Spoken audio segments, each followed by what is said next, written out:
Hello from Romania, this is Jim Morgan. Hello to Hart, Michigan and First Baptist Church. It's nice to be able to communicate with you this way. It's fun to use a telephone, but it's also fun to make a little video and let you take a look at it there in the church.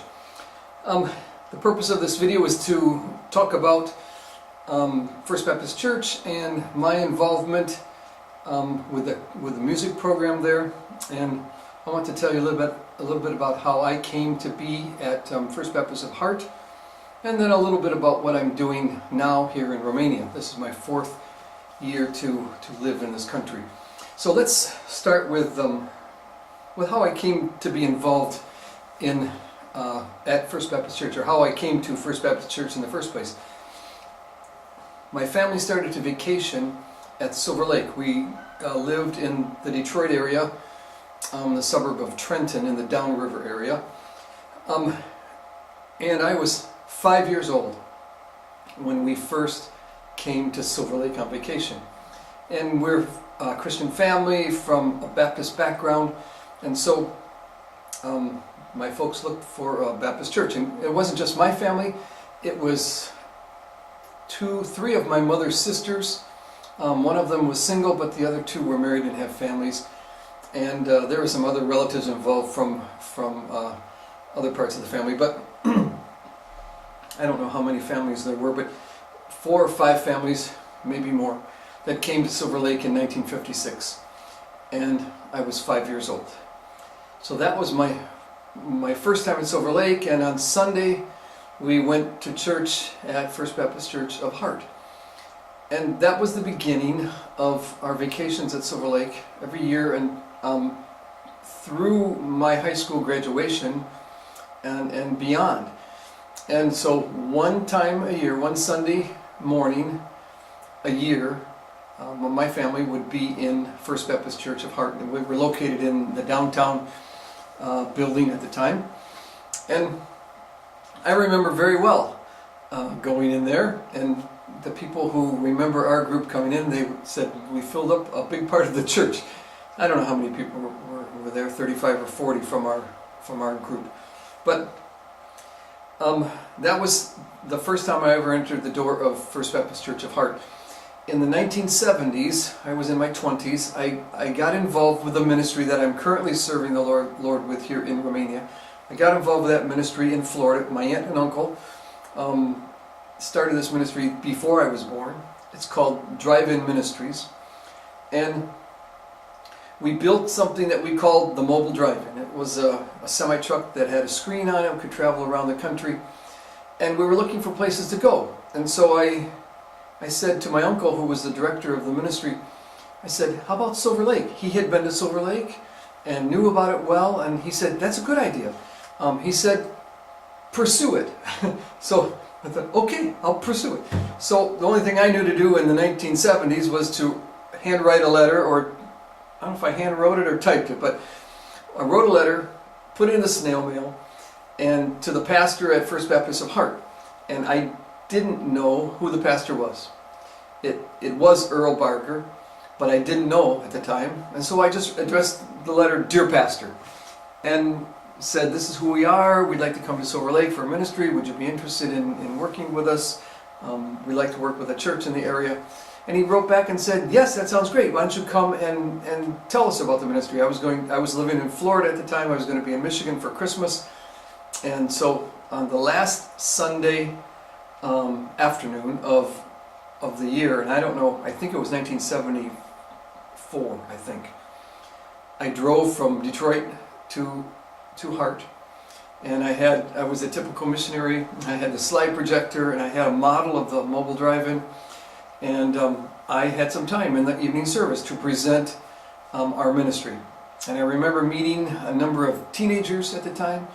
I remember meeting Mark Riley, Dan Riley, Mark Sullivan,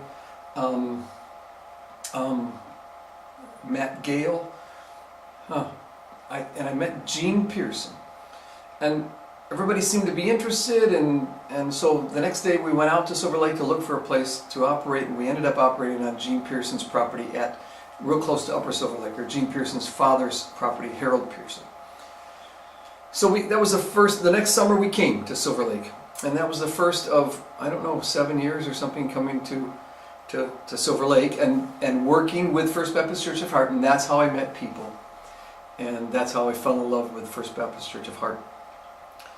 In 1979, I went back to university and went to Grand Rapids Baptist College, left the ministry, went to school, studied music, and in 1982 got rambunctious and decided I'd had enough college, I want to move to Hart. And so I did, and I moved, and I had arranged to rent an apartment from Al and Dorothy Mowell.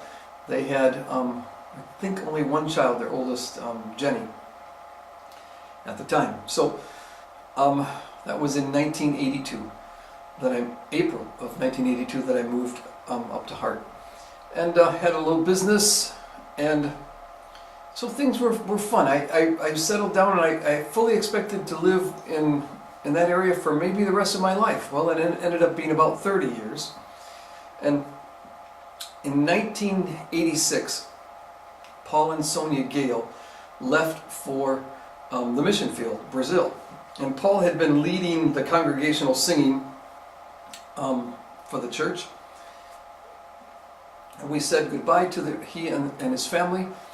And I don't remember exactly how that responsibility fell to me, but I began leading the congregational singing in 1986.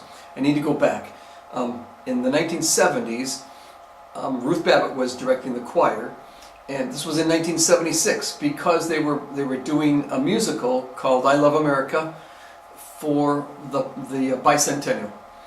And so I don't know how I ended up in the choir, but I ended up in the choir and sang with them and enjoyed that thoroughly. So that was all over in the old auditorium where the gymnasium is today. So in 1986 I started to direct the congregational singing, and it was old style. I call it old style. Now you stand up there and you direct a little bit of music and let's see, let me get it right. Amazing grace, how sweet the sound. And the organ and piano were playing right along, and the congregational singing. Well, that's how it was done. And I enjoyed it a lot. I think Pastor Harden was our pastor. Pastor Foley was our associate pastor. Pastor Foley became our senior pastor. And we just had a really good team at First Baptist in those days. Somewhere in the early 90s, Ruth Babbitt decided that she wanted to pass the choir on to someone, and so that fell to me. And up until that time I had been singing with the choir. Sang with the choir all along, and it was great fun. I enjoyed, Ruth did a great job with the choir. She has a heart for ministry, she has a heart for music, and she did a super job with the choir. And I'm sure that many things that I did with the choir I learned from sitting under Ruth's direction. So I started to direct the choir, and we had always done, we called them cantatas when Ruth was directing, but I started to call them musicals. And so we started to present musicals. We would always do a Christmas musical, we would always do an Easter musical. We did a general family musical called Love Will Be Our Home. And I don't remember what year, but it was a big thing because we built the front of a house on the platform. And I asked the choir to memorize the music, and they're like, oh, memorize the music? Oh, you want us to memorize the music? I said, yes, it's possible. and okay. And then when we started to stage it, prepare, they said, oh, you want us to move around and sing too? I said, yeah, we want to move to this position, then we want to move to this position. And we had actors, and they had to sing, and it turned out to be a really, really good production. I could start naming a few people that were involved in these productions, but as soon as I do, I will forget some, and somebody will say, "Oh, you didn't mention me." So I'll try not to mention anybody. But we had very, very good musicians and singers, and so "Love Will Be Our Home" was one significant thing. Then we did later on, I think in the 2000s, we did a prayer musical that had DVD with it, and so we had the screens installed by then, or the projectors installed, so we could have the pictures being shown while the choir was singing and the soloists. So that was unique. We did a patriotic musical one year, and I don't remember the name of it. I want to say just America, but I don't remember even the specific. I think it was because of the end of Desert Storm War. I think that's why we did that. Anyway, we did Christmas musicals, we did Easter musicals, and somewhere along the line, we got the idea, we're having a lot of people come into the church to see the music, but what if we went out of the church and presented it? Where could we go? And they had just built the new middle school, and it had an auditorium. I saw the auditorium and thought, wow, this is beautiful. It has a regular stage with lighting and curtains, and so we started going to the Hart Middle School auditorium to do a musical at least once a year. I don't know if we did it more than once a year. We did some Christmas, we did some Easter there. And so this enabled people who were not Christians, who maybe they were afraid to come into the church. And really, we had a lot of people from the community that would come into the auditorium, come into the church to see the musicals. But we decided to go out to a neutral location. And so that brought a lot more people in. So that was a very, very good experience that we enjoyed. And it was, if you've ever done a program in front of a Christian program for ministry in front of an audience, you'll know that, yes, the people that listen, they tell you that they're blessed, and I believe they are. But the people that are involved, the choir, the people singing, I think they're blessed by the Lord even more. So I was still leading the congregational music, but I had been to a church up north where they had guitars and drums helping with the worship, and I was like, whoa. And the first time I ever heard the song "Shout to the Lord" was at that church at Stutzmansville Chapel, I think is the name of it, or Bible Church, I'm not sure. And that song touched me so much the first time I heard it, and the music and the way the people were singing and responding. So I thought, would it be possible for us to do this type of thing in our church? And I began to pray, but I knew it would be somewhat of a controversial move because we had able and capable ladies playing the piano and the organ, and they're great ladies, and some of them are still there. I mean, I think I can name these ladies because I don't think I'll leave anybody out. If I do, I'm sorry, but Beth Snyder and Mrs. Harden and Mrs. Heck and Mrs. Purdy. Those were the four main organists. Jean Riley on the piano. Once in a while she would do organ, and Kathy Gale. Oh, sorry, Kathy Roskim on the piano, and sometimes Beth on the piano. Oh, this is where I'm going to forget somebody I know. I'm sure there were more piano players. Lucy Wilson. Those are the ones I can remember right now. But we had great instrumentalists, and they were very capable. And to start into the transition, we liked to sing choruses. And Herm Wilson and Herm and Lucy were in the choir. They were part of the church. And I asked Herm if he would be willing to lead some choruses every Sunday morning. And he said yes. So he and Lucy could practice at home. She would play the piano for the choruses. And he would lead us in some of the standard choruses of the day. And at some point we switched to overhead projector up on the wall behind the organ before we ever got a video projector. And that's how we started into this. And somewhere along the line we added a guitar. I don't remember exactly how. And all along, for a number of years, even before we started this, there was one lady in the church who regularly, almost once a month, she would stop me and say, "Jim, when are we going to have drums in the church?"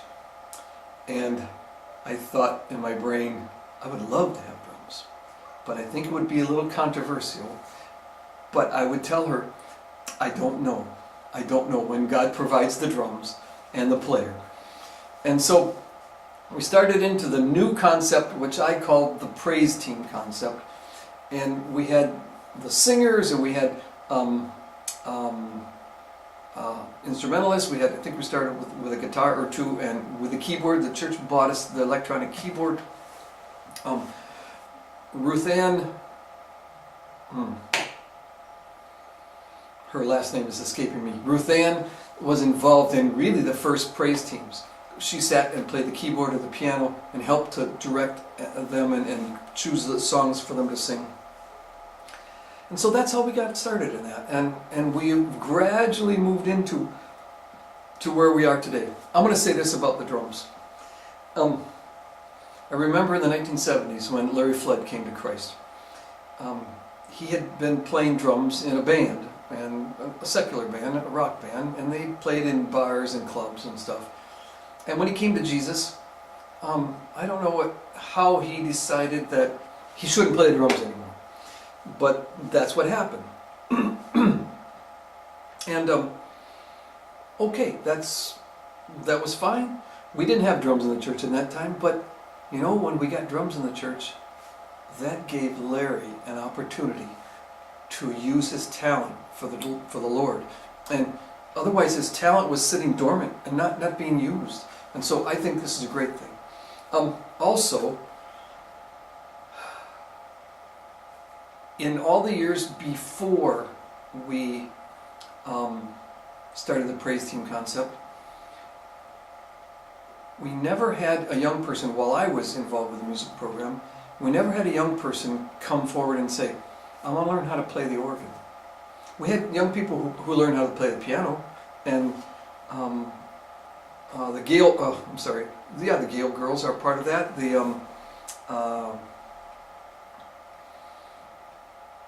Dorothy and Al's girls learned how to play the piano. One or two of them. I'm sorry, there's the name. The people are escaping my brain. The names.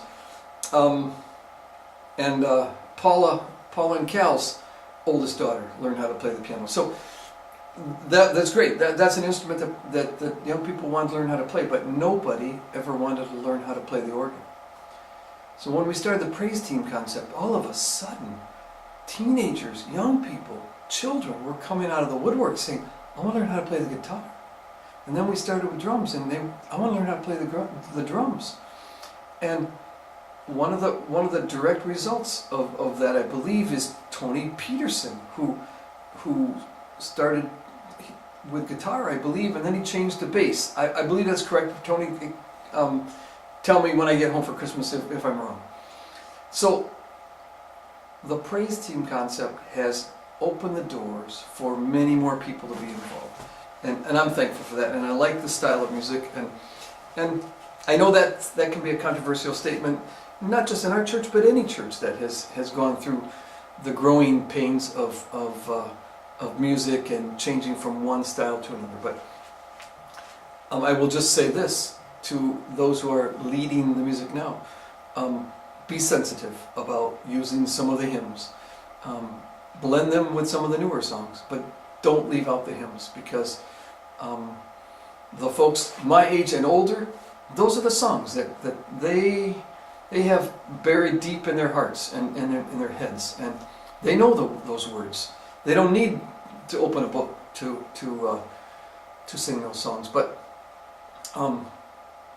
that's how the music ministry developed to what it is today. And I know that you had a full-time music pastor for a while, and wow, that was something that Ruth and I and others, we started praying for back in the 70s, and all of a sudden, the last couple of years, you had a music pastor, and that was just a tremendous thing. So that's my history with First Baptist Church, and since the first time I went to the church I was 5, today I'm 63, so for 58 years I've been associated with First Baptist of Hart, and that's more than 1/3 of the life of the church. 150 years, 58 years, more than 1/3. I thought, when I calculated that in my brain, I thought, oh, I'm really old. So, and there are some that are old that have been longer with First Baptist than I have, but I'm thankful. For the time at First Baptist of Hart. And I'm thankful today that you folks believe in what's happening here in Romania, that you support me. You've sent a team 2 years ago to work with us, 17 young people under Pastor Ryan's leadership. And then some of the young people came back last year, and then this year Pastor Mark and Dorothy came. So, every year, except the first, someone from First Baptist has come here to work with us in our ministry in Romania. So I'm thankful for that.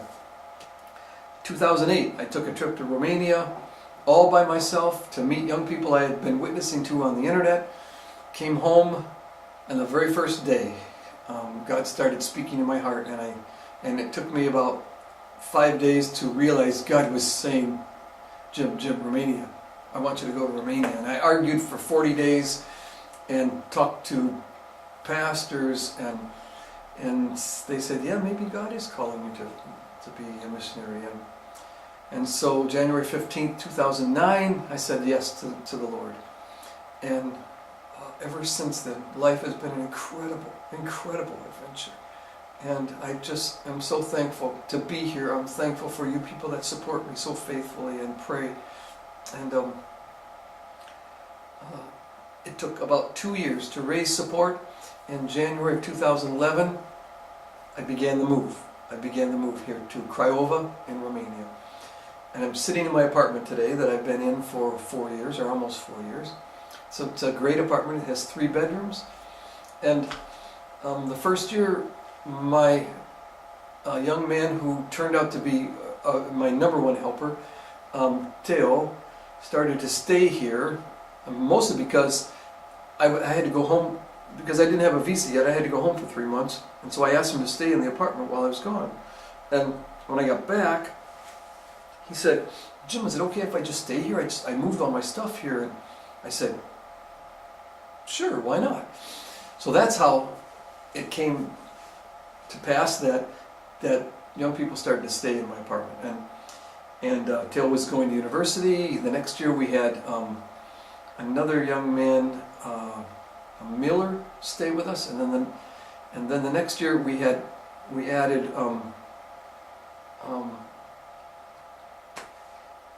Oti and David. And Theo has since moved on. Theo is in Germany right now, working with a ministry there. And so right now we have Miller and Oti and David's brother Sammy, and we have another young man who's in high school. The other 4 are in university. A young man who's in high school, last year of high school, Manu. You've heard me talk about Manu last year. You've read about Manu. And Manu is staying here. Right now I'm all by myself in the apartment. David, Sammy, and Manu have gone home for the weekend to their villages, and Miller and Oti are out at a meeting called Oscheck. That's an organization of Christian students that meet once a week. So I'm all alone, and that's okay. It's evening, and it's not often that I have an opportunity to be alone in the apartment. So, but God is doing some very, very good things here. Mano is a direct result of the ministry of going into his village last summer in 2013. And he came to Christ and been working with him to disciple him. And today he's staying here, and he loves to be here. And that's what's happening in Romania. Our ministry is with films and with children, with young people in the villages. And this time of the year we go into schools. Mano is going to the high school that we started 3 years ago showing a Christian film in. So that's a great thing, because Mano is associated with us. Mano, the very first day he was there, his class learned that he was a Christian. And so he's got a good testimony at the school. Next Wednesday we'll go back and show a film again at his school. So we've been to a school over in Reshica, about a 3.5 hour drive from here. Been to 2 other high schools here in Craiova, one in another city called Târgu. So God keeps opening up doors, and we keep walking through them. We've had Bible studies for various youth groups and churches, and looking to do that again. We haven't started any this year, but looking to do that again. So this is what's happening in Romania. I'll be home for Christmas, arriving home on, just changed it to the 17th of December.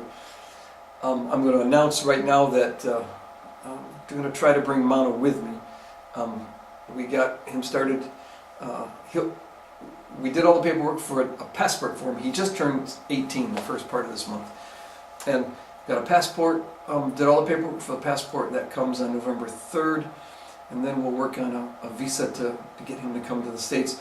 I tried 2 times with Teo, and they turned him down 2 times. So all we can do is pray that Mano will be granted a visa so he can come home. God has provided someone there at First Baptist to pay for his plane ticket. So there's some good things happening there, and I just would love to be able to stand before you and with Mano at my side and be able to introduce him to you, and you can enjoy getting to know him while we're in the States. So that's up to the Lord, and if He wants Mano to come, He'll allow him to get a visa. So I don't know how long this has been. I think probably 15 minutes. And talked to Sharon today. I surprised Sharon, called her on the telephone, and she said, just make it, and she didn't seem to be concerned about time. So we'll see how this goes, and if they like it, they can keep it. If they don't, throw me away. No, throw the video away. All right. God bless you. See you at Christmas.